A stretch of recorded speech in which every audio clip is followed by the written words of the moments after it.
I've read about the prophecies about the Romans defeating the Persians and then afterwards them defeating, and there are other prophecies as well. I'm sure that you guys must have heard of it. Chapter 6, verse 114. Say, shall I seek for judge other than God, when he it is who has sent unto you the book, explained in detail. So alhamdulillah, I just want you to focus on the words explained in detail. I'm going to come back to that in a minute. This book, Quran, explained in detail. They know full well to whom we have given the book, that it hath been sent down from thy Lord in truth. Never be then of those who doubt. So that was chapter 6, verse 114. The second verse I want you to write down. Chapter 12, verse 111. There is in their stories instruction for men endowed with understanding. It is not a tale invented, but a confirmation of what came before it. Now here's the part I want you to focus on. A detailed exposition of all things. This Quran is a detailed exposition of all things. Explains everything in detail. That's how Hilali Khan translates it. And a guide and a mercy to any such as believe. Chapter 16, verse 89. One day we shall raise from all peoples a witness against them, from amongst themselves, and we shall bring thee as a witness against these, thy people. And we have sent down to thee, meaning Muhammad, the book explaining all things. Explaining all things. I want to repeat it so everyone else understands what the Quran is saying.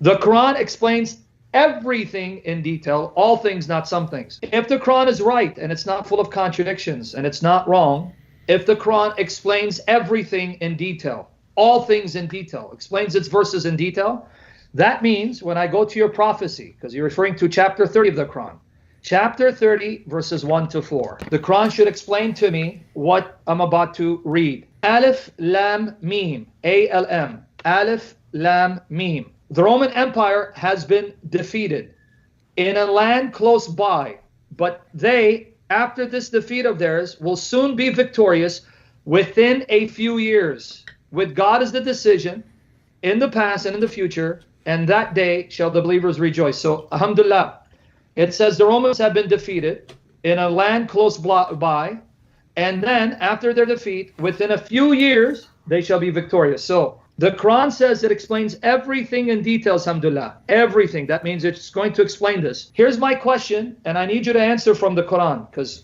alhamdulillah, once you go outside the Quran, you go to Hadith, you just prove the Quran is wrong. It's not a miracle. Who defeated the Romans? Where were they defeated? What land? And a few years is how many years exactly? Few years what? 2 years? 3 years? 4 years? And a few years from what date? So let me repeat the questions. Who defeated them? You said the Persians. Show me that in the chapter. Who defeated them? Land where? Land close by where? What land? Close by Turkey? Close by Russia? What land? How do you know? And then it says they'll be victorious in few years. Few years in what? 2 years? 3 years? 4 years? 5 years? If Allah's all-knowing, can't He give me the exact year? And a few years from what date? What's the date? Quran says it explains everything in detail. Please show me from the Quran the answer, because if you can't, then you prove the Quran is wrong. Okay. David, I want to know which translation you're using. Anyone you want to use, because the Arabic is clear. I was using Yusuf Ali. Okay, so wait, I'll just go back. I was using a translation on Quran.com. If you go over there, and if you look at the fourth verse, you can say that in the translation it is written within 3 to 9 years. That's not the Arabic. The Arabic doesn't say that. That's them adding their commentary. So, ladies and gentlemen, just to recap here, Abdullah is saying that one of the evidences, one of the proofs that Muhammad is a prophet is that he gave a prophecy about the future. So he predicted the outcome of a battle. So we're supposed to take this as evidence. Obviously, if we're going to take this as evidence, then we have to examine it and see whether it is really actually good evidence. Sam went to the Quran and pointed out that the Quran says repeatedly that it's all explained in detail. And yet, if you go to the actual verse, it's completely unclear. It doesn't say who's going to defeat them. It says few years, but not few years from when. And so Sam is pointing out that if you just go with the Quran, you wouldn't know what in the world this is talking about, and therefore you wouldn't know if it's going to be fulfilled. You have to go outside of the Quran. But that's Sam's point, that the Quran claims to be explained in detail, and yet you'd have to go outside of the Quran. Because notice, if you're just saying, hey, this group won, but later this group will win. This group will win later. I mean, my goodness, if you have a war and wars go back and forth, and one group wins one and one group wins, the next battle and so on. I mean, I could very easily make myself a prophet right now. I say, last year the Pittsburgh Steelers lost, but at some point in the future, a few years from now, maybe a lot of years from now, at some point they'll win. That's not going to be very strong evidence. These things happen like this. But here's the point. When we go outside the Quran, and then we have to start going to other Muslim sources to see what these passages are talking about and so on, we find things like, let's see this, if I can get up on the screen here. So notice what we have here. So this is from Jami' Tirmidhi, 2935. It says right here, Abu Sa'id narrated, on the day of the Battle of Badr, the Romans had a victory over the Persians. So the believers were pleased with that. Then the following was revealed. So according to this, these verses, supposedly giving a miraculous prophecy of the future, were revealed after the Muslims already heard that the Romans had a victory over the Persians.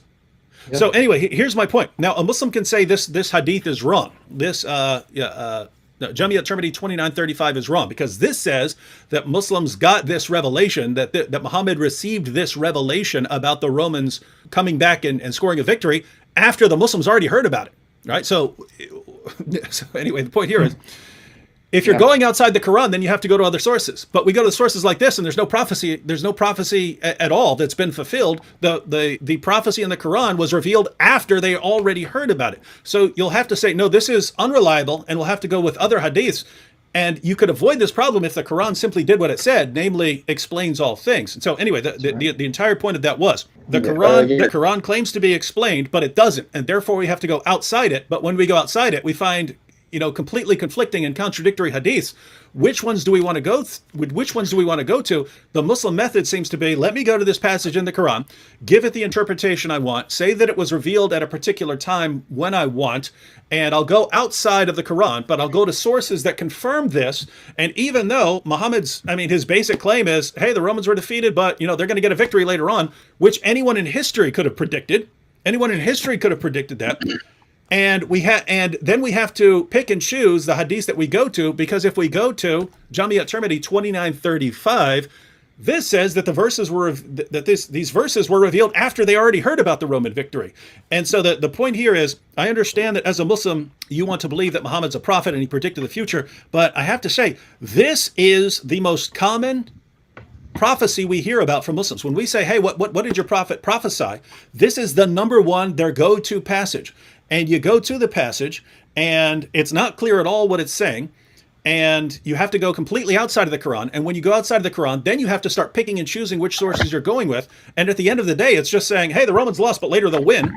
And so it's like, if this is the best evidence that Muhammad predicted the future and could prophesy, do you see why this wouldn't be very impressive to us? And that's my question. Dave, alhamdulillah, before you say it, I just want to, so the non-Muslims can see, this is assuming, because remember, when the Quran was written, the Arabic text, the vowel markings were added later. I don't know if many, even Muslims, are aware of this. Go online, you can download this for free, and I recommend you get this translation. It's called Quran, a Reformist Translation. It's free. They made it available for free as a PDF. I have the hard copy, and I got the PDF. Quran, a Reformist Translation. Now remember, when the Quran was originally written, it was a consonantal text. Are you aware that the consonantal text of this section can be read differently? Here it is, Quran, Reformist Translation, page 348. Guys, please pay attention to how this Quran translates it. The Romans have won, not were defeated. The Romans have won at the lowest point on the earth, but after their victory, they will be defeated.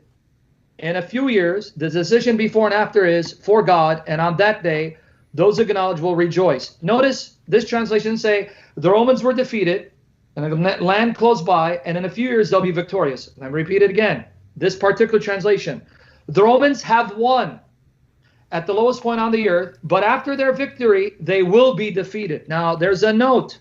These are Muslims. They don't follow the hadith. Guys, let me read the note. This is supposedly this impressive prophecy, and they can't even agree what exactly is saying. Now, watch here. You might have noticed that we translated the reference of the verb ghaliba or ghalaba differently than this is, by the way, page 351. Page 351. You can download it for free.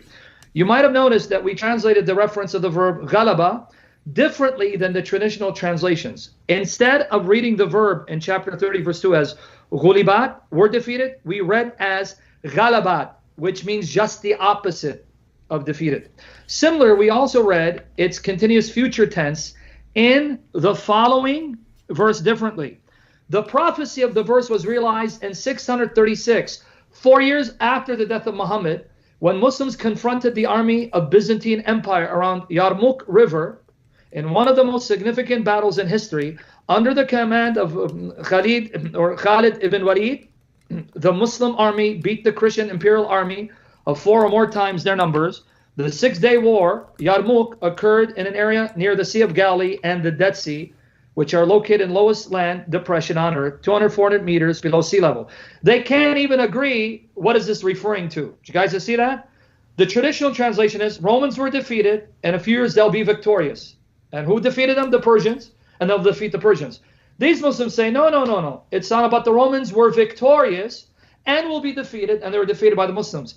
Guys, can you make up your mind? What is this talking about? Is this a prophecy of the Persians defeating the Romans, and the Romans conquering the Persians? Or is it a prophecy the Romans are victorious and will be defeated by the Muslims? How can you tell? Because the Quran fails to provide detailed explanation for its passages. So I just want to let you know, this is a debate among Muslims, not Muslims and Christians. Now, if we go by your Muslim sources, Ibn Ishaq and others, according to the way they translated, the Romans were defeated by the Persians. And then a few years, the Romans would defeat the Persians. So they date this around 615 AD. So, but the Quran doesn't say so. But let's agree with the Muslim, Ibn Ishaq and Ibn Kathir and Al-Qurtubi. They're right.